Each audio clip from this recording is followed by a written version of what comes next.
Nous sommes ici à l'IFA 2008 sur l'événement d'ouverture en quelque sorte, le Showstopper, où toutes les marques, certaines marques à la mode en ce moment vont présenter leurs derniers produits à l'occasion d'une soirée donc très privée. On peut voir ici qu'il y a beaucoup de monde, en majorité des journalistes ou des gens qui sont là pour faire du business.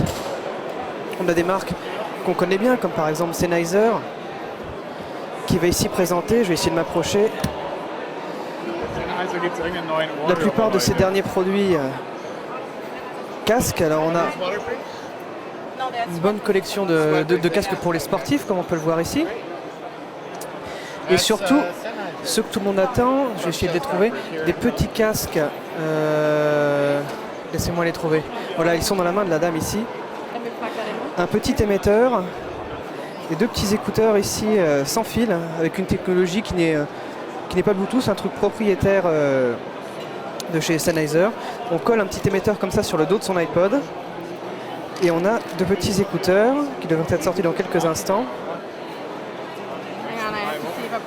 pour écouter sa musique sans fil. Chaque écouteur est séparé et se recharge sur la base que la personne a dans la main. On peut voir ici un essai de ces petits écouteurs. Ils sont reliés sans fil donc à l'iPod.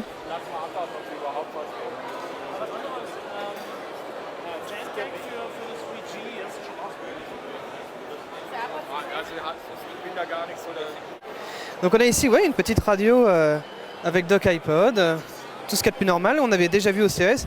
Et ici, alors là, la version limitée Swarovski, 50 pièces seulement seront produites, vendues à un prix de 2000 €, ce qui n'est pas excessif, enfin si, mais quand on voit le nombre de petites pièces de cristal, c'est assez impressionnant.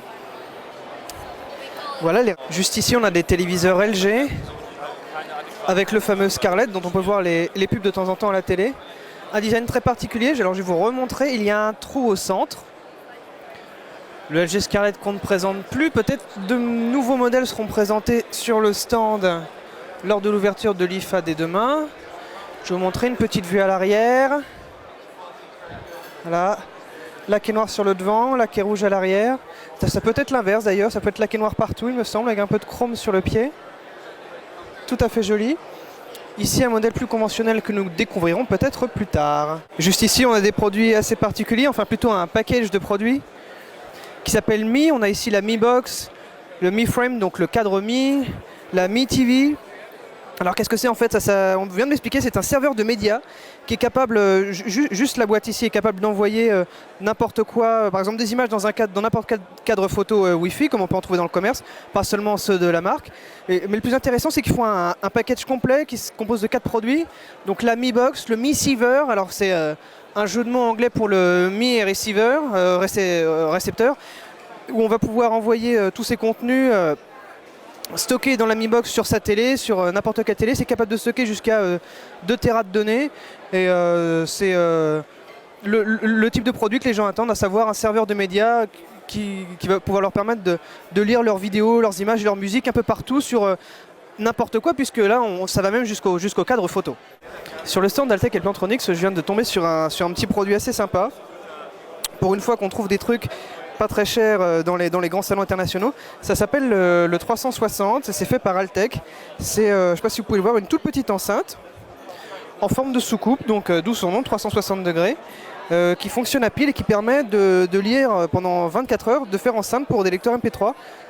D'après les caractéristiques, c'est compatible avec les prises jack 3.5 mm et 2.5 mm, ce qui est plutôt rare, parce que généralement c'est que du 3.5 et ça peut poser problème pour certains lecteurs MP3.